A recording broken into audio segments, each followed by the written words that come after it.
Assim não. Uma vez que se chega à condição humana, só faz progredir, retorna no corpo humano, não numa barata, não no ser de um nível, uma classe, uma condição animal inferior à nossa, né? Bem, mas isso é histórico.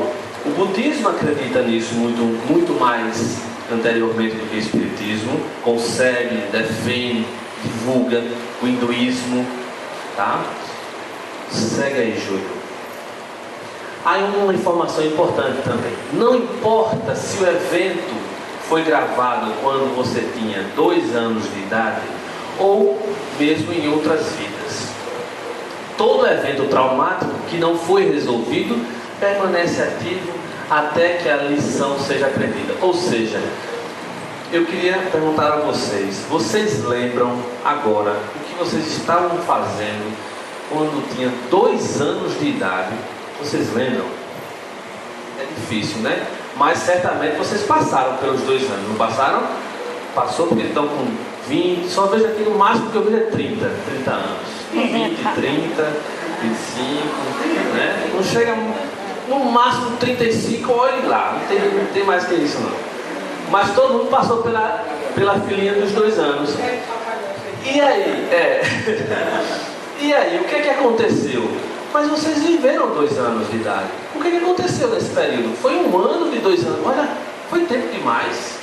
E aí? Não tem registro de nada? Se perdeu assim? Não se perdeu. Está tudo aí dentro da cachola. Está tudo aí dentro. Não se perdeu nada. Agora, é que para que eu acesse essa informação assim, nesse estado, nessa condição, dá trabalho. Poderia ser que eu fosse surpreendido com alguém que dissesse: eu lembro, e relatasse o caso. Isso é bem interessante. Poderia ser, mas é muito mais difícil. Através de um processo de regressão de memória, que pode ser espontâneo ou provocado através de algum especialista, alguém, um profissional da área que se... Oi? Eu lembro uma fase na minha vida com 2 anos de idade. Beleza, você quer contar? Que é isso? E foi justamente nessa época de Natal. Eu me lembro bem de morar numa usina Aliança, em festa de rua. Sim. E sempre colocava no difusor a música Noite Feliz, eu chorava de acabar. Olha só. E pedia para mandar parar. E meu pai mandava parar, porque ele tomava conta do cinema lá. E depois de muitos anos eu fiquei questionando isso. Será que eu não lembrava quando eu morava lá? Muito Porque bem. quando eu vi que tocava Noite Feliz, eu chorava. Ninguém falava. Com 2 anos de idade, em cima de uma janela, me sentava. E eu ficava...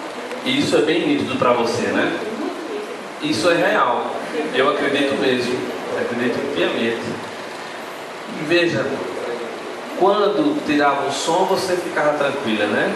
Certamente deve ter uma história aí na sua, que a gente, quando na psicologia, por exemplo, a gente admite, que eu falo a ciência, admite a vida até uterina, né? Como possibilidade. Então, o que acontece nesse período?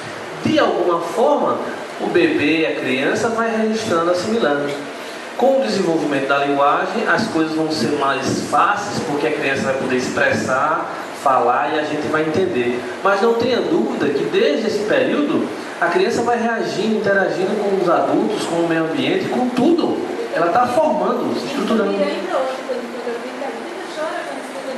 E chora? Resolveu de alguma forma, resolveu isso, né?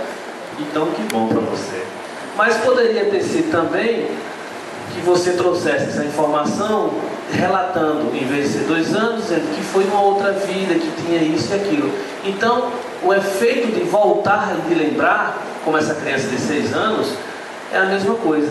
E um trauma, ele fica muito mais forte, porque é um evento muito mais negativo e traz uma impressão. E quando não é resolvido, que são diversos casos de reencarnações, onde as crianças, em especial, trazem marcas no corpo de uma outra existência, uma outra experiência, num outro corpo, numa outra família, num outro lugar. E ao reencarnar, traz uma marcas congênitas, né? Que tem casos de crianças que trouxe um caso, não lembro exatamente o nome, ele trouxe uma doença congênita no coração.